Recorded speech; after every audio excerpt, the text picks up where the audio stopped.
തേജോ വാരിമൃതാം യഥാ വിനിമയോ യത്ര ത്രിസർഗോ മൃഷാ ദാംനാ സ്വേന സദാ നിരസ്തകുഹകം സത്യം പരം ധീമഹി. വിവർത്തനം ശ്രീല പ്രഭുപാദ കി ജി. അല്ലയോ വസുദേവസുതനായ എന്റെ ശ്രീകൃഷ്ണ ഭഗവാനെ, അല്ലയോ എങ്ങും നിറഞ്ഞു നിൽക്കുന്ന പരമപുരുഷനെ, അവിടത്തേക്ക് എന്റെ സാദര പ്രണാമങ്ങൾ. നിരപേക്ഷ സത്യവും പ്രത്യക്ഷ പ്രപഞ്ചങ്ങളുടെ സൃഷ്ടിസ്ഥിതി സംഹാരങ്ങൾക്ക് ആദി കാരണവുമാകുന്ന ആ ശ്രീകൃഷ്ണ ഭഗവാനെ ഞാൻ ധ്യാനിക്കുന്നു. എല്ലാ സൃഷ്ടികളെക്കുറിച്ചും അവിടുന്ന് പ്രത്യക്ഷമായും പരോക്ഷമായും ബോധവാനാണ്. തനിക്കുപരിയായി മറ്റൊരു കാരണം ഇല്ല എന്നതിനാൽ അവിടുന്ന് പൂർണ്ണ സ്വതന്ത്രനാണ്. ആദ്യ ജീവാത്മാവായ ബ്രഹ്മദേവന്റെ ഹൃദയത്തിൽ പ്രഥമമായി വേദജ്ഞാനം പകർന്നതും ഭഗവാനാകുന്നു. അഗ്നിയിൽ ജലവും അഥവാ ജലത്തിൽ കരയും കാണുന്ന തരം മായികമായ ആവിഷ്കാരങ്ങൾ ഒരുവനെ വിഭ്രമിക്കുന്നത് പോലെ ഭഗവാനാൽ മഹാമുനിമാരും ദേവന്മാര് പോലും മായാമോഹിതരാകുന്നു. പ്രകൃതിയുടെ ത്രിഗുണങ്ങളുടെ പ്രതിപ്രവർത്തന നിമിത്തം താൽക്കാലികമായി പ്രകടമാകുന്ന ഭൗതിക പ്രപഞ്ചങ്ങൾ യഥാർത്ഥമല്ലെങ്കിലും അവ വാസ്തവമാണെന്ന തോന്നലിന് കാരണവും അവിടുന്ന് തന്നെ. ആകയാൽ ഭൗതിക ലോകത്തിൻ്റെതായ മായയിൽ നിന്നും നിത്യവിമുക്തമായ അതീന്ദ്രിയധാമത്തിൽ എന്നെന്നും നിലകൊള്ളുന്ന നിരപേക്ഷ സത്യമായ ഭഗവാൻ ശ്രീകൃഷ്ണനെ ഞാൻ ധ്യാനിക്കുന്നു. ഹരേ കൃഷ്ണ മാതാജി. ഹരേ കൃഷ്ണ. ഹരേ കൃഷ്ണ. എല്ലാവർക്കും പ്രണാമം. ഓം നമോ ഭഗവതേ വാസുദേവായ. നാരായണം നമസ്കൃത്യം നരം ചൈവ നരോത്തമം ദേവീം സരസ്വതിം വ്യാസം തതോ ജയമുദീരേണ സ്തുത്വായേഷ ഭദ്രേശ നിത്യം ഭാഗവത സേവയ ഭഗവതി ഉത്തമ ശ്ലോകേ ഭക്തിർഭവതി നേഷ്ടികേ മുഖം കരോതി വാചാലം പങ്കും ലംഘയതേ ഗിരിം കൃപാത്തമഹം വന്ദേ ശ്രീഗുരും ദേനതാരിണം ശ്രീചൈതന്യമീശ്വരം പരമാനന്ദമാധവ ജ്ഞാനതിമിരാന്തസ്യ ജ്ഞാനാഞ്ജനശലാകയാ ചക്ഷുരുന്മീലിതം യേന തസ്മൈ ശ്രീഗുരവേ നമഃ. ശ്രീചൈതന്യമനോഭീഷ്ടം സ്ഥാപിതമേന ഭൂതലേ സ്വയം രൂപകഥാമഹ്യം ദദാതി സ്വപദാന്തികം. നമോ ഓം വിഷ്ണുപാദായ കൃഷ്ണപ്രേഷ്ഠായ ഭൂതലേ ശ്രീമതേ ഭക്തിവേദാന്ത സ്വാമിനിധി നാമിനേ. നമസ്തേ സരസ്വതേ ദേവേ ഗൗരവാണി പ്രചാരിണേ നിർവിശേഷ ശൂന്യവാദി പാശ്ചാത്യദേശതാരിണേ. ജയ ശ്രീകൃഷ്ണ ചൈതന്യ പ്രഭു നിത്യാനന്ദം ശ്രീ അദ്വൈത ഗദാധര ശ്രീവാസാദി ഗൗര ഭക്തവൃന്ദം. ഹരേ കൃഷ്ണ കൃഷ്ണ കൃഷ്ണ ഹരേ ഹരേ ഹരേ രാമ രാമ രാമ ഹരേ ഹരേ. ഹരേ കൃഷ്ണ. എല്ലാവർക്കും പ്രണാമം. ശേഷിദാദാ ഗോവിന്ദമന്ത് റിസ്കോൺ മംഗലാപുരത്തിന്റെ ഷോർട്ട് ഭാഗവതം ക്ലാസ്സിലേക്ക് എല്ലാവർക്കും സ്വാഗതം. ഹരേ കൃഷ്ണ.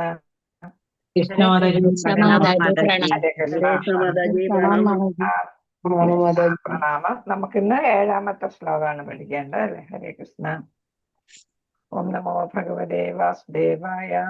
പ്രായേണ മുനയോ രാജൻ നിവൃത്ത വിധി വിധി ശോധതാം വിധി ഇവിടെ ശരിയാ. വിധിഷേധത നൈർഗുണ്യസ്താരമന്ദേ സ്മാ ഗുണാനുകഥനേ ഹരേ. പ്രായേണ മുനയോ രാജൻ നിവൃത്ത വിധിഷേധതാം നൈർഗുണ്യസ്താരമന്ദേ സ്മാ ഗുണാനുകഥനേ ഹരേ. ഇതിലൊരാള് വായിച്ചോളൂ. പ്രായേണ മുനയോ രാജൻ നിവൃത്ത വിധിഷേധത നൈർഗുണ്യസ്തരമന്ദേ സ്മാ ഗുണാനുകഥനേ ഹരേ. ഹരേ കൃഷ്ണ. പദാനുപദാർത്ഥം ശീലപ്രഭാതക്കിടെ പ്രായേണ മുഖ്യമായി മുനയ എല്ലാ മുനിമാരും രാജൻ അല്ലയോ രാജാവേ നിവൃത്ത മുകളിൽ വിധി യമനിയമങ്ങൾ ഷേധത അല്ലെ ഷേധത നിയന്ത്രണങ്ങളിൽ നിന്നും നൈർഗുണ്യസ്ഥാഹ അതീന്ദ്രിയമായി സ്ഥിതി ചെയ്തു രമന്റെ ആനന്ദിക്കുക സ്മാ സ്പഷ്ടമായിട്ട് ഗുണ അനുകഥനെ മഹാത്മ്യങ്ങൾ കീർത്തികൾ വിശദീകരിക്കുക ഹരേ ഭഗവാന്റെ. ഇവിടെ പറയുന്നു അല്ലയോ പരീക്ഷത്ത് മഹാരാജാവേ മുഖ്യമായും യമനിയമങ്ങൾക്കും നിയന്ത്രണങ്ങൾക്കും അതീതരായ ഉന്നത അതീന്ദ്രിയവാദികൾ ഭഗവത് മഹാത്മ്യങ്ങൾ വർണ്ണിക്കുന്നതിൽ ആനന്ദിക്കുന്നു. അപ്പൊ ഇവിടെ വിവർത്തനത്തില് ശ്രീല പ്രഭുപാദർ പറയുന്നത് യമനിയമങ്ങൾക്കും നിയന്ത്രണങ്ങൾക്കും അതീതരായ ഉന്നത അതീന്ദ്രിയവാദികൾ എന്നാണ്. അപ്പൊ എന്താണ്, ഒരു തലം കഴിയുമ്പോ പിന്നെ അവർക്ക് എന്താണ്, അവര് ഭഗവത്ഗീതയിൽ നിന്ന് വിട പറയുന്നു അല്ലെ. നമ്മൾ അഷ്ടാംഗയോഗയിൽ ഏത് സ്റ്റേജ് വരുമ്പോഴാ നമ്മൾ പഠിച്ചത്? യമം നിയമം പ്രാണായാമ പ്രത്യാഹാരം. പ്രത്യാഹാരം ആ തലത്തിൽ എത്തുമ്പോ പിന്നെ എന്താണ്, ഇന്ദ്രിയങ്ങൾക്ക് അതീതരായിട്ട് മാറുകയാണ് അല്ലെ. അങ്ങനെ വരുമ്പോ പിന്നെ അവർക്ക് യമനിയമങ്ങളൊന്നും പാലിക്കേണ്ടി വരുന്നില്ല എന്നതാണ്. അതുകൊണ്ടാണ് ഇവിടെ മുഖ്യമായും യമനിയമങ്ങൾക്കും നിയന്ത്രണങ്ങൾക്കും അതീതരായ എന്ന് പറയുന്നത്. അപ്പൊ ഒരു അഞ്ചാമത്തെ തലം കഴിയുമ്പോൾ അവർക്ക് പിന്നെ എന്താണ് അഷ്ടാംഗ യോഗയില് അഞ്ചാമത്തെ തലം കഴിയുമ്പോൾ അവർക്ക് യമനിയമങ്ങളും നിയന്ത്രണങ്ങളും ബാധകമല്ലാതായിട്ട് വരുന്നത്. അത് ബാധകമല്ലാത്തത് അവർക്ക് അത് വേണ്ടിയിട്ടില്ലാത്തത് കൊണ്ടാണ് അല്ലെ. അവരാ തലത്തിൽ അത് ഉയർന്നു കഴിഞ്ഞു അല്ലെ, അതീന്ദ്രിയ തലത്തിൽ അതീന്ദ്രിയ തലത്തിൽ എത്തിക്കഴിഞ്ഞത് കൊണ്ട് ഉയർന്നു കഴിഞ്ഞത് കൊണ്ട് അവർക്ക് പിന്നെ ഇതിൻ്റെ ആവശ്യം വരുന്നില്ല. കാരണം ഭൗതികതയിൽ നിൽക്കുമ്പോഴാണ് നമുക്ക് യമനിയമങ്ങളൊക്കെ വേണ്ടി വരുന്നത് അല്ലേ. അവരപ്പൊ ഭൗതിക അതീത അവസ്ഥയിൽ എത്തിക്കഴിഞ്ഞു. അപ്പൊ അവർക്ക് അതൊന്നും നോക്കേണ്ടി വരുന്നില്ല. അവര് നോക്കുന്നില്ല എന്ന് പറയുമ്പോൾ അതിന്റെ നോക്കേണ്ട ആവശ്യം വരുന്നില്ല എന്നുള്ളത് കൊണ്ടാണ്. അങ്ങനെ ഭഗവത് മഹാത്മ്യങ്ങൾ വർണ്ണിക്കുന്നതിൽ അവർ ആനന്ദിക്കുന്നു. അപ്പൊ ഏതവസ്ഥയാണ് അടുത്ത പിന്നെ അവസ്ഥ? ആറാമത്തെ അവസ്ഥ ഏതാണ്? ധാരണ അല്ലെ. ധാരണ, ധ്യാനം, പിന്നെ സമാധി. പിന്നെ സമാധി. ധ്യാനം, സമാധി. അതെ, പ്രത്യാഹാരം കഴിഞ്ഞിട്ട് ധാരണ, പിന്നെ ധ്യാനം, പിന്നെ സമാധി. അതെ അതെ അതെ. അപ്പൊ ധാരണാവസ്ഥ എന്ന് പറയുന്നത് ഏതാന്ന് പറയുന്നത് മെഡിറ്റേഷൻ ആണ് അല്ലെ. മെഡിറ്റേഷൻ. പിന്നെ അത് കഴിഞ്ഞിട്ട് ധ്യാനം എന്ന് പറയുന്നത് ഡീപ്പ് മെഡിറ്റേഷൻ എന്ന് നമ്മൾ പറഞ്ഞല്ലേ. അത് കഴിഞ്ഞിട്ട് അവര് എന്ത് ചെയ്യുന്നു? സമാധിയിലേക്ക് പോവുകയാണ് ചെയ്യുന്നത്. അപ്പൊ ധാരണാവസ്ഥയിൽ എത്തുമ്പോ അവർ ഭഗവാനെ മനസ്സിൽ കണ്ടാണല്ലോ ധ്യാനം ചെയ്യുന്നത്, മെഡിറ്റേഷൻ ചെയ്യുന്നത് അല്ലെ. അപ്പൊ മെഡിറ്റേഷനും ധ്യാനവും തന്നെയാണ് അതിന്റെ മലയാളം വരിക. അപ്പൊ ധാരണ തലത്തിലെത്തുന്നവർ അപ്പൊ മുതൽ എന്ത് ചെയ്യുന്നു? ഭഗവത് മഹാത്മ്യങ്ങൾ വർണ്ണിക്കുന്നതിൽ ആനന്ദിക്കുന്നു എന്നാണ്. അപ്പൊ അതുകൊണ്ട് അവർക്ക് യമനിയമങ്ങളൊന്നും ബാധകമായിട്ട് വരുന്നില്ല. ഭാവാർത്ഥം ശീല പ്രഭുപാദർക്ക് ജയ ഉത്തുംഗരായ അതീന്ദ്രവാദികൾ മുക്താത്മാക്കളാകയാൽ യമനിയങ്ങളുടെ അധികാര പരിധിക്കുള്ളിൽ അല്ല, അന്യതലങ്ങളിലേക്ക് പുരോഗമിക്കുവാൻ ആഗ്രഹിക്കുന്ന ഭക്തന് ആത്മീയാചാര്യൻ യമനിയമങ്ങൾക്ക് വിധേയമായി മാർഗനിർദ്ദേശം നൽകുന്നു. അപ്പൊ തുടക്കക്കാർക്കാണ് ഏത് ആവശ്യമായിട്ട് വരുന്നത്? നിയമങ്ങളെല്ലാം ആവശ്യമായിട്ട് വരുന്നത്. അവർക്കാണ് ആത്മീയ ആചാര്യൻ യമനിയമങ്ങൾ അതിന് വിധേയമായിട്ട് പ്രവർത്തിക്കാനായിട്ട് പറയുന്നു, സാധന ചെയ്യാനായിട്ട് പറയുന്നു അല്ലെ. അതേസമയം അത് കഴിഞ്ഞ ആ ഘട്ടം കഴിഞ്ഞവർക്ക് അത് ആവശ്യമായിട്ട് വരുന്നില്ല. ഹരേ കൃഷ്ണ. ആരാധന വെച്ചാൽ മ്യൂട്ട് ചെയ്തോളൂ. ഗീതാ മാതാജിയാണ്. ഹരേ കൃഷ്ണ. ഔഷധങ്ങളുടെ നിയന്ത്രണങ്ങൾക്ക് വിധേയമായി ചികിത്സിക്കപ്പെടുന്ന രോഗിയോട് അദ്ദേഹത്തെ സാമ്യപ്പെടുത്താം.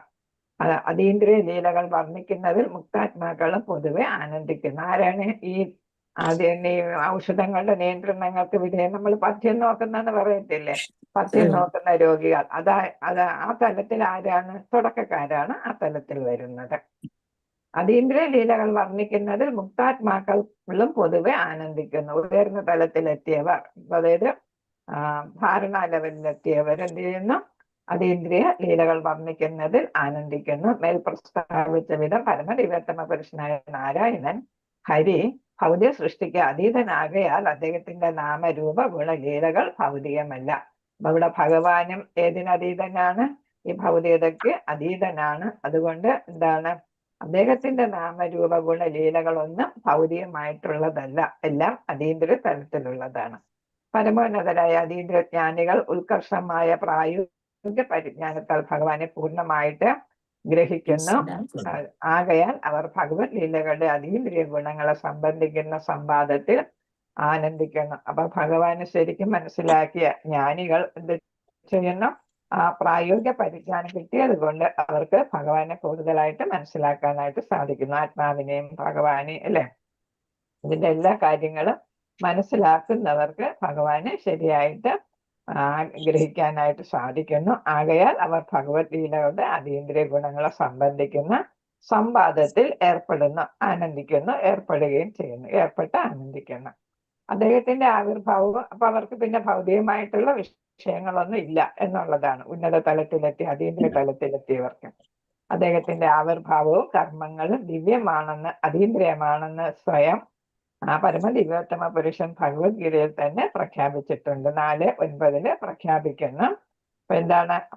ഭഗവാന്റെ ആവിർഭാവവും കർമ്മങ്ങളും ദിവ്യമാണ്, എല്ലാം അതീന്ദ്രിയമാണെന്ന് ഭഗവാൻ തന്നെ പറയുന്നു. ഭൗതിക ശക്തിയുടെ മായയ്ക്ക് അധീനരായ സാധാരണ മനുഷ്യർ ഭഗവാൻ നമ്മൾ ഒരുവനെ പോലെയാണെന്ന് കരുതുന്നു അല്ലെ. നമുക്കറിയാം ദുര്യോധനനും അവരൊക്കെ വിചാരിച്ചത് ഇത് വെറും ഒരു മനുഷ്യൻ എന്നാണ് വിചാരിച്ചത്. അതേസമയം മറ്റുള്ളവർക്ക് ഭഗവാനെ മനസ്സിലാക്കിയ പാണ്ഡവന്മാർക്കും വിതുരർക്കും എല്ലാം ഭഗവാൻ എന്താണ് പരമദിവ്യോത്തമ പുരുഷനാണ് ശ്രീകൃഷ്ണൻ എന്ന് മനസ്സിലാക്കിയിരുന്നു. അതിനാൽ ഭഗവാന്റെ നാമം, രൂപം തുടങ്ങിയ ദിവ്യ പ്രകൃതിയുടെ അതീന്ദ്രിയ സ്വഭാവത്തെ അംഗീകരിക്കാൻ ആര് വിസമ്മതിക്കുന്നു? സാധാരണ മനുഷ്യനെന്ന് കരുതുന്നവർ വിസമ്മതിക്കുന്നു. പരമോന്നതരായ അതീന്ദ്രിയവാദികൾക്ക് ഭൗതികമായ ഏതൊന്നിലും താല്പര്യമില്ല. ശ്രേഷ്ഠരായ അവർ ഭഗവത് കർമ്മങ്ങളെ സംബന്ധിക്കുന്ന കാര്യങ്ങളിൽ മാത്രം താല്പര്യം കാണിക്കുന്നത് ഭൗതിക ലോകത്തുള്ള നമ്മെ പോലെ ഒരുവനല്ല ഭഗവാൻ എന്നതിന്റെ വ്യക്തമായ തെളിവാണ്. അപ്പൊ നമ്മളെ പോലുള്ള ഒരാളാണ്, ഒരു വെറും മനുഷ്യനാണ് ശ്രീകൃഷ്ണൻ എന്ന് വിചാരിക്കുകയാണെങ്കിൽ അവരെന്ത് ചെയ്യും?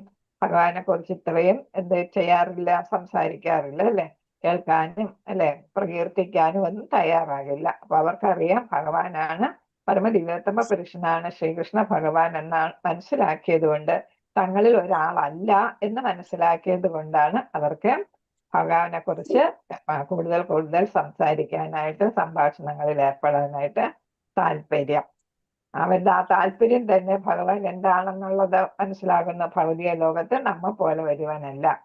പരമദിവ്യോത്തമ പുരുഷൻ പരമോന്നതനായ ഭഗവാൻ ഒരേ ഒരാളാണെന്നും അദ്ദേഹം ഒരേ സമയം തന്റെ നിഷ്കാമ ഭക്തരോടൊപ്പം അതീന്ദ്രിയ ലീലകളിൽ വ്യാപൃതനായിരിക്കുകയും ബലദേവന്റെ വിസ്തീർണമായ പരമാത്മാവായി സർവചരാചരങ്ങളുടെ അന്തരംഗങ്ങളിൽ കുടികൊള്ളുകയും ചെയ്യുന്നുവെന്ന് വേദസാഹിത്യങ്ങളിലും പ്രതിപാദിച്ചിരിക്കുന്നു. അപ്പൊ ഇവിടെ തെളിവ് പറയുന്ന വേദസാഹിത്യങ്ങളാണ് തെളിവ്.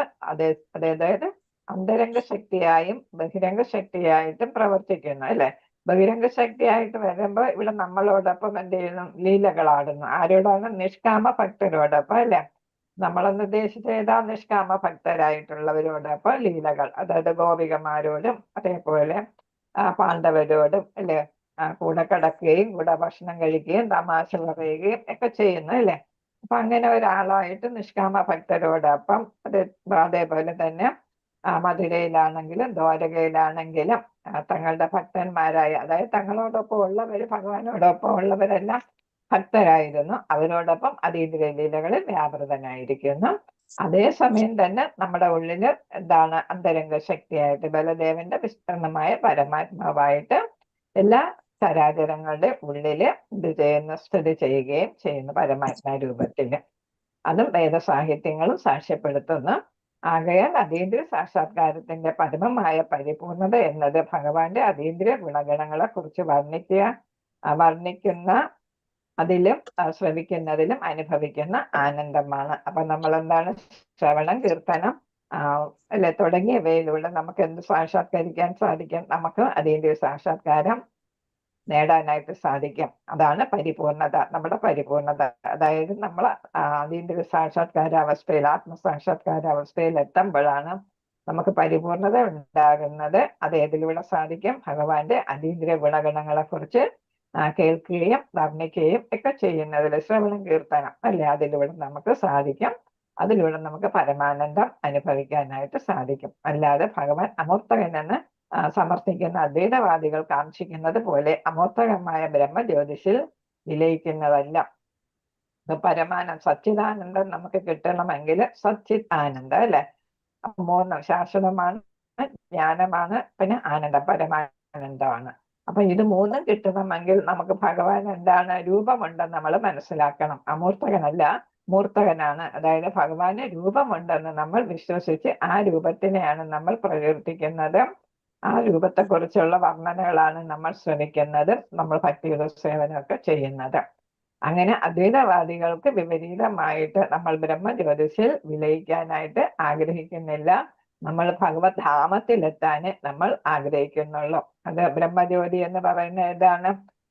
രൂപമില്ലാത്തതാണ് അല്ലെ, വെറും പ്രകാശമാണ്. ഭഗവാന്റെ ശരീരത്തിൽ നിന്ന് ഉത്ഭവിക്കുന്ന പ്രകാശം മാത്രമാണ്.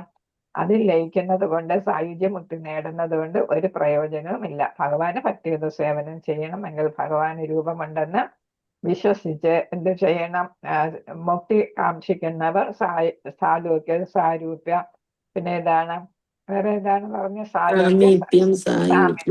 സാസ്തി അല്ലെ. ഇവ നേടാനായിട്ടാണ് ശ്രമിക്കേണ്ടത്, അല്ലാതെ സായുജ്യമുക്തി അല്ല. ദിവ്യനായ ഭഗവാന്റെ ഗുണവർണ്ണനകളിലൂടെയാണ് അഥവാ കീർത്തികളിലൂടെയാണ് യഥാർത്ഥമായ അതീന്ദ്രിയ ആനന്ദം അനുഭവവേദ്യം ആകുന്നത്. അപ്പൊ പ്രകീർത്തനത്തിലൂടെ അത് നമ്മൾ എല്ലാവരും ശ്രവിക്കുകയും ചെയ്യും. അതിലൂടെയാണ് നമുക്ക് യഥാർത്ഥത്തിൽ ആനന്ദം എത്തുന്നത്, സച്ചിത് ആനന്ദം ലഭിക്കുന്നത്. അങ്ങനെയാണ് അദ്ദേഹത്തിന്റെ നിരാകാര ബ്രഹ്മത്തെ സ്ഥിതി ചെയ്യുന്നുവെന്ന തോന്നലിലല്ല. അപ്പൊ നിരാകാര ബ്രഹ്മം ബ്രഹ്മജ്യോതിഷ അല്ലേ, ഭഗവാന് രൂപമില്ല എന്ന് നമുക്ക് തന്നെ അറിയാം. നമ്മൾ എന്താണ് വിളക്ക് കത്തിക്കുന്നത് തന്നെ എന്താണ്, നമ്മുടെ ശക്തി കോൺസെൻട്രേഷൻ അതിൽ കേന്ദ്രീകരിക്കുന്നതിന് വേണ്ടിയിട്ടാണ് അല്ലെ നമ്മൾ വിളക്ക് കത്തിക്കുന്നത്.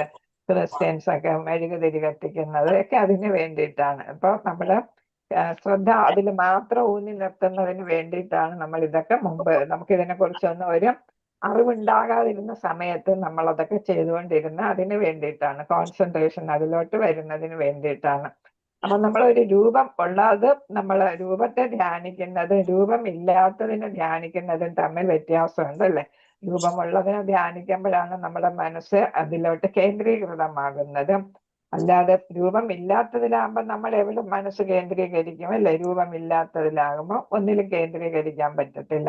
ക്രിസ്ത്യൻസ് ആണെങ്കിലും ക്രോസ് അല്ലെ, ക്രോസ് അവർക്ക് ശ്രദ്ധ കേന്ദ്രീകരിക്കാനുള്ള ഒരു മാധ്യമമായിട്ട് കണക്കാക്കാം അല്ലെ.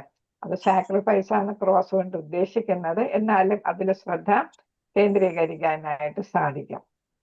അപ്പൊ അങ്ങനെ നമുക്ക് ശ്രദ്ധ കേന്ദ്രീകരിക്കാൻ ഭഗവാന് രൂപമുണ്ടെന്ന് വിചാരിക്കുമ്പോഴേ ആ രൂപത്തിന്റെ വർണ്ണനയും അതിൽ നമ്മളെ ശ്രദ്ധയും എല്ലാം വരുന്നുള്ളൂ. ഭഗവാന്റെ ദിവ്യലീലകൾ വർണ്ണിക്കുന്നതിൽ അവർ ആനന്ദം അനുഭവിക്കുന്നില്ല. ആരാണ്? ഈ നിരാകാര ബ്രഹ്മത്തിൽ വിശ്വസിക്കുന്നവർ, അദ്വൈതവാദികൾ, അവർക്ക് ആനന്ദം അനുഭവിക്കുന്നില്ല.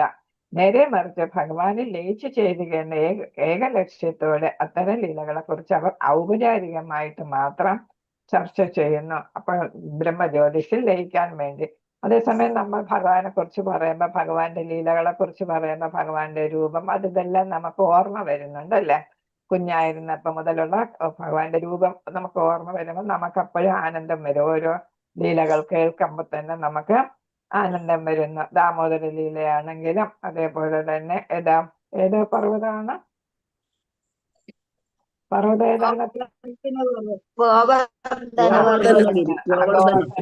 ഗോവർദ്ധന പർവ്വതം ഉയർത്തിയ ലീലയാണെങ്കിലും അല്ലെ, എല്ലാം നമുക്ക് കാളിയമർദ്ദനമാണെങ്കിലും അതൊക്കെ മനസ്സിൽ നമുക്ക് ആ ചിത്രമൊക്കെ ഓടി വരും അല്ലെ. പേര് കേൾക്കുമ്പോ, ഏത് ലീല എന്ന് കേൾക്കുമ്പോ തന്നെ നമ്മുടെ മനസ്സിൽ ആ ചിത്രം ഓടി വരികയാണ് ചെയ്യുന്നത്. കാളിയമർദ്ദനമൊക്കെ അല്ലെ, എല്ലാ ലീലകളും നമുക്ക് ഓടി വരുന്നുണ്ട്. അപ്പൊ അതൊക്കെ എന്താണ്, നമുക്ക് കൂടുതൽ ആനന്ദം തരുന്നതും കൂടെയാണ്. കേൾക്കുമ്പോൾ തന്നെ നമുക്ക് ആനന്ദം തരുന്നു. അപ്പൊ നമുക്ക് അങ്ങനെ സച്ചിദാനന്ദം അനുഭവിക്കാനായിട്ട് ഭഗവാന് രൂപമുണ്ടെന്ന് വിശ്വസിച്ച് വ്യക്തിഗതവാദികൾക്ക് കൂടുതൽ സാധിക്കും എന്നാണ്.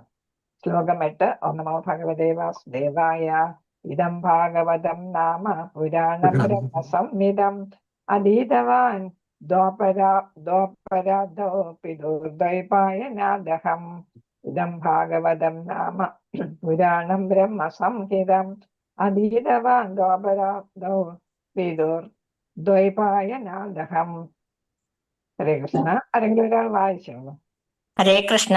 ഇദം ഭാഗവതം നാമ പുരാണം ബ്രഹ്മസംഹിതം അധീതവാൻ ദ്വാപരാധൗ പിതുർദ്വൈപായനാദഹം. ഹരേ കൃഷ്ണ. ഹരേ കൃഷ്ണ. പ്രധാന പദാർത്ഥ ശ്രീല പ്രഭാതക്ക് ജയ്. ഇത് ഭാഗവതം, ശ്രീമദ് ഭാഗവതം നാമ എന്ന പേരായ പുരാണം, വേദാനുബന്ധമായിട്ടുള്ള, എന്നുവെച്ചാൽ വേദങ്ങൾക്ക് അനക്ഷരായിട്ട് വരുന്നത് എന്നാണ് പുരാണം എന്നതുകൊണ്ട് ഉദ്ദേശിക്കുന്നത്. അതുമായിട്ട് ബന്ധപ്പെട്ട് വരുന്ന ബ്രഹ്മസംഹിതം, വേദങ്ങളുടെ സാരാംശം എന്ന് അംഗീകരിച്ചിട്ടുള്ളത്. അധീതവാൻ അഭ്യസിച്ചു. ദ്വാപര യുഗാന്ത്യത്തിൽ പിതുഹു എന്റെ പിതാവിൽ നിന്നും ദ്വൈപായന വ്യാസദേവൻ അഹം ഞാൻ. അപ്പൊ അദ്ദേഹം ശിവ മഹർഷി പറയുകയാണ്, പരീക്ഷത്തിനോട് പറയുകയാണ്, ഞാൻ എന്റെ പിതാവിൽ നിന്ന് ദ്വാപര യുഗാന്ത്യം ആയപ്പോ അവസാനത്തില് എന്റെ പിതാവായ വ്യാസദേവനിൽ നിന്ന് ഞാൻ എന്റെ മനസ്സിലാക്കി ശ്രീമദ് ഭാഗവതം അല്ലെ, അതെന്താണ്? പുരാണം ആണ്. പുരാണം വേദാനുബന്ധമായിട്ടുള്ള പുരാണമാണ്. അതെല്ലാവരും അംഗീകരിച്ചിട്ടുള്ളതാണ്. അത് വേദങ്ങളുടെ സമ്മറിയാണ് അല്ലെ, വേദങ്ങളുടെ സമ്മറി ആയിട്ടുള്ള ശ്രീമദ് ഭാഗവതം. ഇതൊക്കെ നമ്മൾ ഒരുപാട് പഠിച്ചതാണ് അല്ലെ ഫസ്റ്റ് കാൻഡോയില്. പഠിച്ചതാണ്. അപ്പൊ ഞാൻ എൻ്റെ പിതാവിൽ നിന്നും അതൊക്കെ മനസ്സിലാക്കി. ഞാൻ ദ്വാപരയുഗ അന്ത്യത്തിൽ വിവർത്തന ഭാവാർത്ഥം ചില പ്രഭാതത്തിന്റെ ദ്വാപരയുഗ അന്ത്യത്തിൽ സർവവേദങ്ങൾക്കും തുല്യമായ ശ്രീമദ് ഭാഗവതം എന്ന പേരായ മഹാപുരാണം എന്റെ പിതാവായ ദ്വൈപായന വ്യാസദേവനിൽ നിന്ന് അഭ്യസിച്ചു. അപ്പൊ ഈ ഭാഗവതം രചിക്കുന്നത് എന്താണ്? സാധാരണക്കാർക്ക് വേണ്ടിയാണ് അല്ലെ. വേദങ്ങളൊന്നും മനസ്സിലാക്കാനായിട്ട് കഴിവില്ലാത്ത ശൂദ്രരും സ്ത്രീകളും ഒക്കെ ഉണ്ട്. അപ്പൊ അവർക്കൊക്കെ വേണ്ടിയിട്ടാണ്, കോമൺ പീപ്പിൾസ്, സാമാന്യ ജനങ്ങൾക്ക് വേണ്ടിയിട്ടാണ് എന്ത് രചിക്കുന്നത്? ശ്രീമദ് ഭാഗവതം രചിച്ചത്. അപ്പൊ അതിന്റെ ഉള്ളടക്കം എന്ന് പറയുന്നത് ഏത് തന്നെയാണ്? വേദങ്ങൾക്ക് തുല്യമാണ് എന്നാണ് പറഞ്ഞിരിക്കുന്നത് അല്ലെ. അപ്പൊ 4 വേദങ്ങളും ഉപവേദങ്ങളും ഒക്കെ വരുന്നുണ്ട്. വേദാംഗങ്ങൾ ഇവയുടെ എല്ലാം സാരാംശമായിട്ടാണ് ശ്രീമദ് ഭാഗവതം രചിച്ചിരിക്കുന്നത്. ഇത് മഹാപുരാണം, പുരാണങ്ങളിൽ മഹത്തായതാണ്, ഏറ്റവും പ്രധാനമായതാണ് ഈ ഭാഗവതം എന്ന മഹാപുരാണം. കാരണം എന്താണ്? ഭഗവാൻ തിരിച്ചു പോയപ്പോ ഭഗവാൻ ഏതിൽ പ്രവേശിച്ചു എന്ന് നമ്മൾ പഠിച്ചു? ഭാഗവതത്തിൽ പ്രവേശിച്ചു അല്ലേ. അപ്പൊ അത് കാരണം നല്ല ശ്ലോകം നമ്മൾ പറഞ്ഞില്ലേ, കൃഷ്ണേ സ്വധാമോപഗതേ ധർമ്മജ്ഞാനാദിഭിസ്സഹ കലോ നഷ്ടാദൃശ്യാമേഷ പുരാണാർത്ഥ. അപ്പൊ അതെ അതെ. അപ്പൊ അങ്ങനെ പ്രവേശിച്ചതാണ്. അപ്പൊ ഭഗവാൻ തന്നെയാണ് ഭാഗവതം. പിന്നെ ഏതാണ്? സർവ്വവേദങ്ങളുടെയും, അതായത് ഉപവേദങ്ങളുടെ എല്ലാത്തിന്റെ സാരാംശവും കൂടെയാണ്. അപ്പൊ വേദങ്ങൾ പഠിക്കുന്നതിന് തുല്യമായിട്ട് മാറും ഭാഗവത പഠനം. അപ്പൊ അതിന്റെ പിതാവായ ദ്വൈപായന വ്യാസദേവനിൽ നിന്നും ഞാനത് അഭ്യസിച്ചു എന്നാണ് ഇവിടെ പറയുന്നത്. ഭാവാർത്ഥം ചില പ്രഭാതത്തിന്റെ നിയമങ്ങളുടെയും നിയന്ത്രണങ്ങളുടെയും, അതായത് യമനിയമങ്ങൾ. അപ്പൊ എന്താണ്? ചിലത് എന്താണ്? റെസ്ട്രിക്ഷൻസ് ആണ്, ചിലതെന്താണ്? നിയന്ത്രണങ്ങളല്ലേ. അപ്പൊ ചിലത് എന്താണ്? നമ്മൾ പാലിക്കേണ്ടത് ഡൂസ് ആൻഡ് ഡോൺസ് എന്നാണ് നമ്മൾ ഇംഗ്ലീഷിൽ പറയുന്നത്. ഡൂസ് ആൻഡ് ഡോൺസ് എന്നാണ് പറയുന്നത്. ചെയ്യാൻ പാടില്ലാത്തതും എങ്ങനെ ചെയ്യണം, എന്ത് ചെയ്യണം, അതാണ് യമം എന്ന് പറയുമ്പം. ഏതാണ്? എന്ത് ചെയ്യണം. പിന്നെ നിയന്ത്രണങ്ങൾ എന്ന് പറയുമ്പം യമം എന്ന് പറയുമ്പം ഏതായിട്ട് വരും? നിയന്ത്രണങ്ങൾ. നിയമങ്ങൾ എന്ന് പറയുമ്പോൾ ഏതാണ്? ചെയ്യാൻ പാടില്ലാത്തത്. അപ്പൊ യമം, ഡൂസ്, യമം. നിയമം എന്ന് പറയുന്നത് ഡു നോട്ട് ഡു എന്നുള്ളതാണ്. അപ്പൊ ഡൂസ് ആൻഡ് ഡോൺസ് എന്നാണ് അതിനെ പറയുന്നത്. അപ്പൊ നിയമങ്ങളുടെയും നിയന്ത്രണങ്ങളുടെയും സീമയ്ക്ക് അതീതനായ പരമദിവ്യോത്തമ പുരുഷനായ പരമോന്നത അതീന്ദ്രിയവാദി മുഖ്യമായും പരമദിവ്യോത്തമ പുരുഷനെ കുറിച്ച് ശ്രവിക്കുകയും വാഴ്ത്തുകയും ചെയ്യുന്ന പരമപ്രധാനമായ നിയുക്ത കർത്തവ്യത്തിൽ വ്യാപൃതനാവുന്നുവെന്ന സ്വപ്രസ്താവനയെ ശ്രീ ഗോസ്വാമിയും സ്വന്തം ദൃഷ്ടാന്തത്തിലൂടെ സാക്ഷ്യപ്പെടുത്തുകയാണ് ഇവിടെ. നമ്മൾ നേരത്തെ പഠിച്ചു എന്താണ്? അതീന്ദ്രിയ തലത്തിൽ എത്തിയ ആളിന് നിയമങ്ങളൊന്നും ബാധകമല്ല അല്ലെ. അത് അദ്ദേഹത്തെ ഏത് പേര് വിളിക്കും? അതീന്ദ്രിയവാദി അല്ലെങ്കിൽ ജീവൻ മുക്തൻ എന്ന് വിളിക്കും അല്ലെ. അപ്പൊ അദ്ദേഹം എന്ത് ചെയ്യുന്നു? പരമദിവ്യോത്തമ പുരുഷനെ കുറിച്ച് ശ്രവിക്കുകയും പ്രകീർത്തിക്കുകയും ഒക്കെ ചെയ്യുന്നു. വാഴ്ത്തുക എന്ന് വെച്ചാൽ പ്രകീർത്തനം. അപ്പൊ ശ്രവണം പിന്നെ കീർത്തനം അത് രണ്ടും നടത്തുന്നു അല്ലെ. ആ കർത്തവ്യത്തില് അദ്ദേഹം എന്ത് ചെയ്യുന്നു? വ്യാപൃതനാകുന്നു. അതിന് ഉദാഹരണം അന്വേഷിച്ച് വേറെ ഒരിടം പോകേണ്ട, ഞാൻ തന്നെയാണ് അതിന് ഉദാഹരണം എന്നാണ് ശിവദേവ ഗോസ്വാമി പറയുന്നത്. കാരണം ഒരിക്കൽ ബ്രഹ്മവാദിയായിരുന്ന ശിവദേവ ഗോസ്വാമി ഭഗവാനെ കുറിച്ച് വ്യാസദേവന്റെ ശിഷ്യന്മാര് അല്ലെ പ്രകീർത്തിക്കുന്ന കേട്ടാണ് ഇത് ആരെ കുറിച്ചാ പറയുന്നത് എന്ന് ചോദിച്ച് അത് മനസ്സിലാക്കി. അപ്പോഴാണ് പറഞ്ഞു കൊടുക്കുന്നത് ഇത് വ്യാസദേവന്റെ തന്നെ രചനയാണ് എന്ന് പറഞ്ഞു കൊടുക്കുന്നു. അപ്പൊ വ്യാസദേവനിൽ നിന്നും അത് പഠിക്കാനായിട്ട് വീണ്ടും പോകുന്നു എന്നുള്ളതാണ്. അപ്പൊ വ്യാസദേവനിൽ നിന്നും ഭഗവാന്റെ മാഹാത്മ്യങ്ങൾ വ്യാസദേവന്റെ ശിഷ്യന്മാരിൽ നിന്ന് കേട്ട് ശ്രീ ശിവദേവ ഗോസ്വാമി വ്യാസദേവനിൽ നിന്ന് അത് പഠിക്കാൻ തയ്യാറാകുന്നു എന്നാണ്. അപ്പൊ അങ്ങനെ എന്താണ്? അദ്ദേഹം ബ്രഹ്മവാദിയായിരുന്ന അദ്ദേഹം ആരായിട്ട് മാറി? ഭഗവാന്റെ പരമഭക്തനായിട്ട് മാറി. അദ്ദേഹം മുക്താത്മാവായിട്ട് അങ്ങനെ മാറുകയും ചെയ്യുന്നു. അപ്പൊ അദ്ദേഹത്തിന് ഏതാണ്? സച്ചിത് ആനന്ദം അനുഭവിക്കാനായിട്ടുള്ള സാഹചര്യം അങ്ങനെ ഉണ്ടാകുന്നു എന്നാണ്. അപ്പം ശിവദേവ ഗോസ്വാമി തന്നെ പരീക്ഷത്തിനോട് പറഞ്ഞു കൊടുക്കുന്ന ഇങ്ങനെ ഭഗവാന്റെ കുറിച്ചുള്ള ശ്രവണവും കീർത്തനവും ഒക്കെ നടത്തി ഭഗവത് ഭക്തനായതിന് ഏറ്റവും വലിയ ഉദാഹരണം താൻ തന്നെയാണ് എന്നാണ് പറയുന്നത്. സ്വന്തം ദൃഷ്ടാന്തത്തിലൂടെ സാക്ഷ്യപ്പെടുത്തുകയാണ് ശ്രീ ശിവദ ഗോസ്വാമി.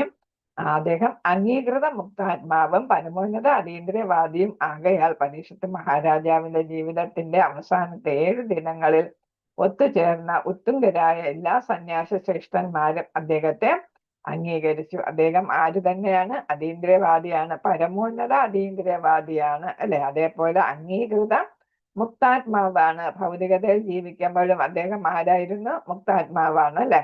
ഭൗതികത ഒന്നും അദ്ദേഹത്തെ ബാധിക്കുകയുണ്ടായിരുന്നില്ല. അതുകൊണ്ടാണ് 16 വയസ്സായിട്ട് അദ്ദേഹം വസ്ത്രം പോലും ധരിക്കാതെയാണ് ഓടിയതെന്നാണ് നമ്മൾ മനസ്സിലാക്കിയത്, അല്ലെ? അപ്പൊ എന്താണ്? മുക്താത്മാവ്. ഭൗതികമായിട്ടുള്ള ചിന്തകളൊന്നും അദ്ദേഹത്തിന് ഇല്ല. വസ്ത്രം വേണം വേണ്ട എന്നൊക്കെ തോന്നുന്ന ഏതിലാണ്? ഭൗതികതയിൽ നമ്മൾ നിൽക്കുമ്പോഴാണ് നമുക്കത് തോന്നുന്നത്. അപ്പൊ ഇദ്ദേഹം അതീന്ദ്രിയവാദിയുമാണ്, മുക്താത്മാവുമാണ്. അപ്പൊ എല്ലാവരും അംഗീകരിച്ച ആളായത് കൊണ്ട് പരീക്ഷത്തിന് 7 ദിവസങ്ങളിൽ ഉപദേശിക്കാനായിട്ട് എത്തിയപ്പോ എല്ലാ സന്യാസി ശ്രേഷ്ഠന്മാരും അദ്ദേഹത്തെ അംഗീകരിച്ചു. ഭഗവാന്റെ ദിവ്യ ലീലകളിൽ സ്വയം ആകൃഷ്ടനായ അദ്ദേഹം മഹാനായ സ്വപിതാവ് ദൈവ എന്ന വ്യാസദേവനിൽ നിന്നും ശ്രീമദ് ഭാഗവത അഭ്യസിച്ചു എന്ന സ്വന്തം ജീവിത ദൃഷ്ടാന്തത്തിൽ നിന്നും ഉദ്ധരിക്കുന്നു.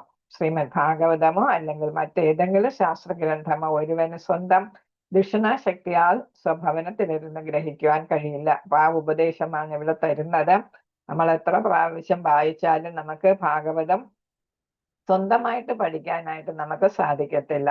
അപ്പൊ ഒരു ഗുരുവിന്റെ നേതൃത്വത്തിൽ അല്ലെങ്കിൽ ഗുരുവിൽ നിന്നും കേട്ട് പഠിക്കുമ്പോഴാണ് നമുക്ക് കൂടുതലായിട്ട് മനസ്സിലാക്കുക. അപ്പൊ ഭാഗവതം നമ്മൾ വായിച്ചാൽ, ആദ്യം തനിയെ വായിച്ചാൽ നമുക്കൊന്നും മനസ്സിലാകത്തില്ല.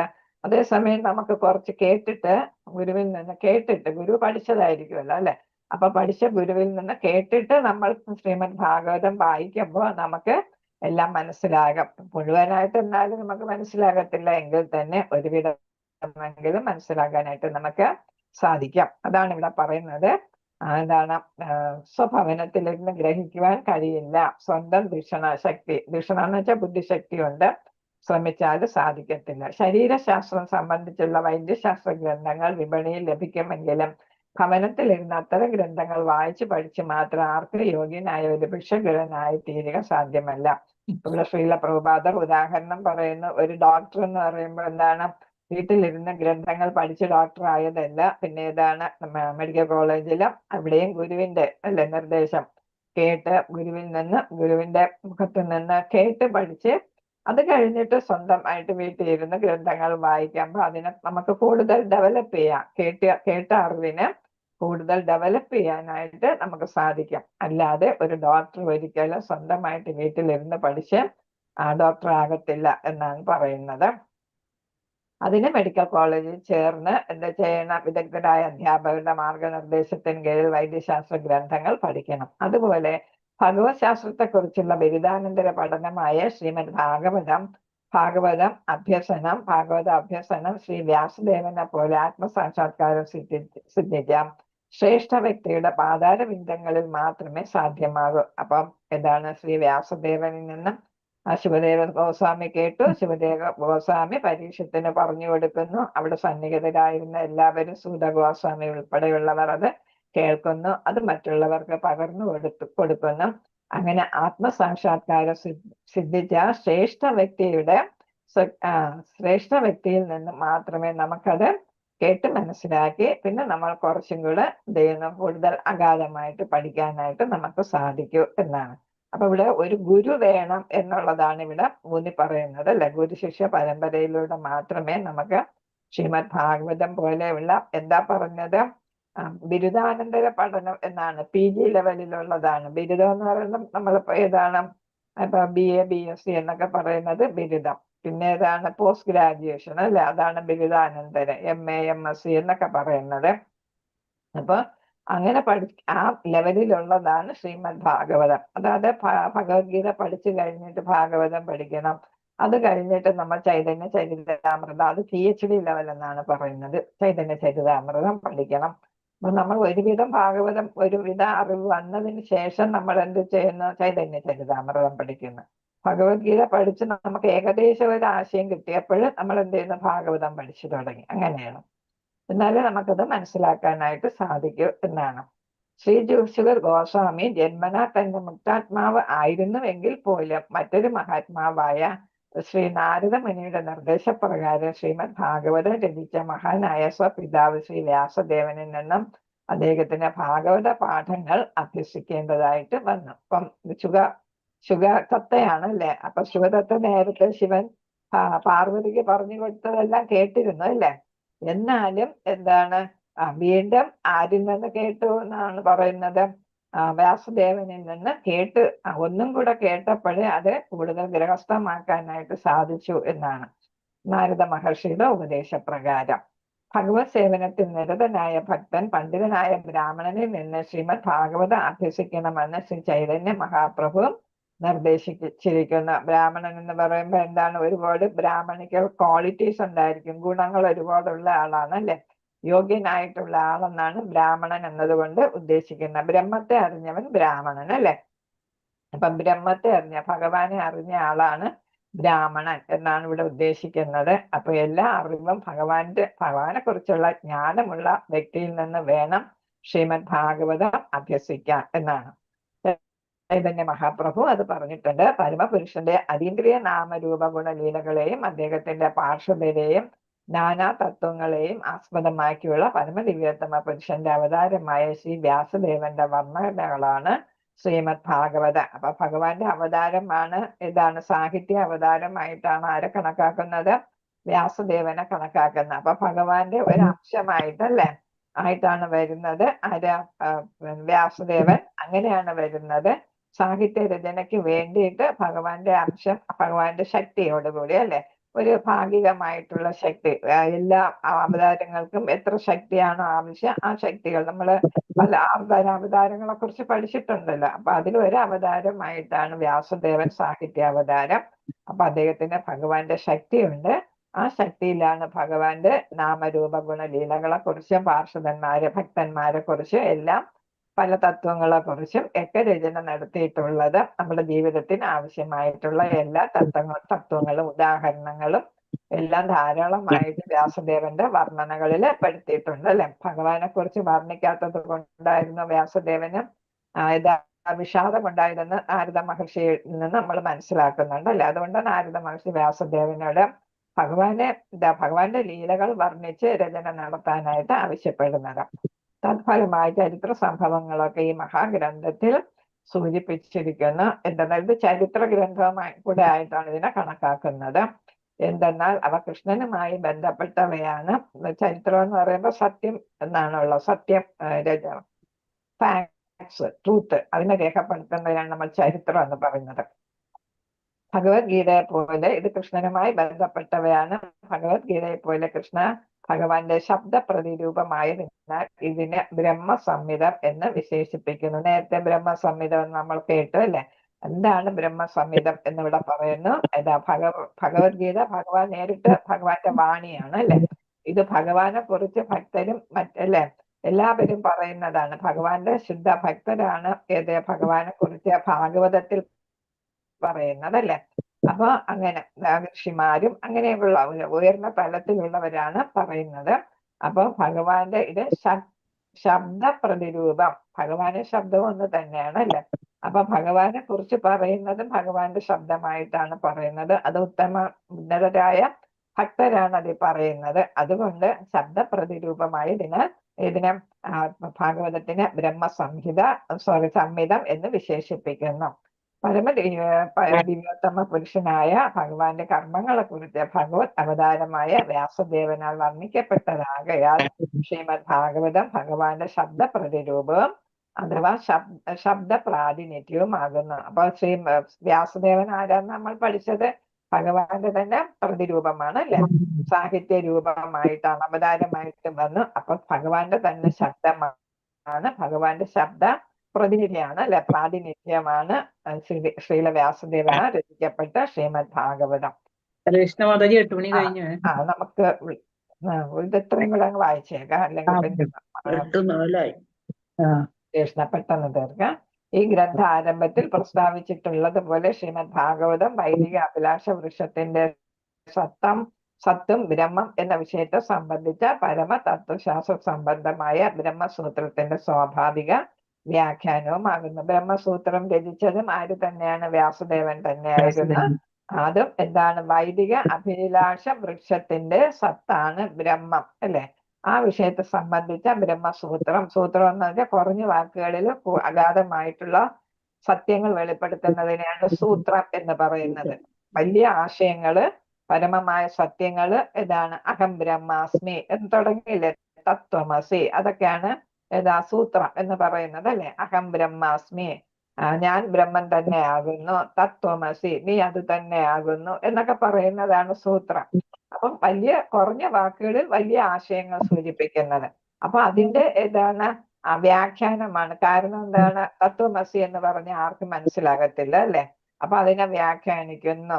തത്വം അസി എന്ന് പറഞ്ഞിട്ട് അതിനെ വ്യാഖ്യാനിക്കുന്നു. അപ്പൊ അത് അങ്ങനത്തെ വ്യാഖ്യാനം പോലെ അതാണ് അതാണ് ഇതിന്റെ വ്യാഖ്യാനമാണ് ഭാഗവതം എന്ന് വെച്ചാല് തത്വമസി, അഹം ബ്രഹ്മാസ്മി തുടങ്ങിയ ബ്രഹ്മസൂത്ര വാക്യങ്ങളെയൊക്കെ എന്ത് ചെയ്യുന്ന വചനങ്ങളെയൊക്കെ വളരെ വിശദമായിട്ട് ഉദാഹരണ സഹിതം ഇതില് രേഖപ്പെടുത്തിയിട്ടുണ്ട്. സത്യവതിയുടെ പുത്രനായി ദ്വാപരയുഗ അന്ത്യത്തിൽ വ്യാസദേവൻ ആവിർഭൂതനാകിയ ദ്വാപര യുഗം എന്നുള്ള ദ്വാപര അവസാനം, ദ്വാപര യുഗത്തിന്റെ അല്ലെങ്കിൽ ദ്വാപര യുഗ ആരംഭം എന്ന പദം കലിയുഗ ആരംഭത്തിന് തൊട്ട് മുമ്പ് എന്താ അർത്ഥമാക്കുന്നു. അപ്പൊ കലിയുഗത്തിന് തൊട്ട് മുമ്പായിട്ടാണ് ഇത് രചിക്കുന്നത് അല്ലെ. എന്നാണ് ഇവിടെ പറഞ്ഞിരിക്കുന്നത്. ദ്വാപര യുഗ ആരംഭം എന്ന പദം കലിയുഗ ആരംഭത്തിന് തൊട്ട് മുമ്പ് എന്നർത്ഥമാക്കുന്നു. ശ്രീജീവ ഗോസ്വാമിയുടെ അഭിപ്രായത്തിൽ ഈ പ്രസ്താവനയുടെ യുക്തിയെ ഒരു മരത്തിന്റെ മുകൾ ഭാഗത്തെ മരത്തിന്റെ തുടക്കമായി വിളിക്കുന്നതിനോട് താരതമ്യപ്പെടുത്തിയിരിക്കുന്നു. അപ്പൊ മരത്തിന്റെ മുകൾ ഭാഗമാണ് എല്ലാവരും പെട്ടെന്ന് കാണുന്നത് അല്ലെ, തടിയും വേരും ഒന്നും അല്ല. അതേപോലെയാണ് ഭാഗവതം. അപ്പൊ അങ്ങനെയാണ് ഇവിടെ താരതമ്യപ്പെടുത്തിയിരിക്കുന്നത്. മരത്തിന്റെ തുടക്കം അതിന്റെ വേരാണ്, എന്നാൽ സാധാരണ മരത്തിന്റെ മുകൾ ഭാഗമാണ് ആദ്യം കാണുക. ഈ തരത്തിൽ മരത്തിന്റെ അവസാന ഭാഗത്തെ അതിന്റെ തുടക്കമായിട്ട് അംഗീകരിച്ചിരിക്കുന്നു. അപ്പൊ ദ്വാപര യുഗത്തിന്റെ അന്ത്യം കാലഘട്ടത്തിലാണ് ഇതിന്റെ രചന തുടങ്ങിയതെങ്കിലും അതിനെ നമ്മൾ കലിയുഗ ആരംഭത്തിന്റെ തുടക്കമായിട്ട് കണക്കാക്കുന്നു അല്ലെ. ദ്വാപര യുഗത്തിന്റെ അന്ത്യവും കലിയുഗ ആരംഭവും എന്ന തരത്തിലാണ് ഇവിടെ ദ്വാപര ആദൗ എന്നുള്ള വാക്ക് ഉപയോഗിച്ചിരിക്കുന്നത്. ദ്വാപര യുഗത്തിന്റെ അന്ത്യവും കലിയുഗത്തിന്റെ ആദ്യവും. അപ്പൊ കലിയുഗം തുടങ്ങിയിട്ടുണ്ട്, നമ്മൾ അതിന്റെ വേരും അതിലൊന്നും കാണുന്നില്ല. ഏതാണ് കാണുന്നത്? അതിന്റെ ലതകളും മുകൾ ഭാഗം കാണുന്നു. അതുകൊണ്ട് നമ്മൾ അതിനെ ആദൗ എന്ന് വിളിക്കുന്നു എന്നുള്ളതാണ് ഇവിടെ പറഞ്ഞിരിക്കുന്നത്. യഥാർത്ഥത്തിൽ ദ്വാപരയുഗത്തിന്റെ അന്ത്യത്തിലാണ് ഇതിന്റെ രചന നടക്കുന്നത്. അപ്പോഴത്തേക്ക് കലികാലം തുടങ്ങിയിരുന്നു. അപ്പൊ അതിനെ കുറിച്ചാണ് ദ്വാപര ആദൗ എന്നതുകൊണ്ട് ഉദ്ദേശിച്ചിരിക്കുന്നത്. ഹരേ കൃഷ്ണ. വാഞ്ചകൽപതരൂപശ്യ കൃപാ സിന്ധുഭേവജ പതിദാന പാവനേഭ്യോ വൈഷ്ണവേഭ്യോ നമോ നമഃ. അനന്തകോടി വൈഷ്ണവ ഭക്തവൃന്ദ കീജ. ശ്രീല പ്രഭുപാദ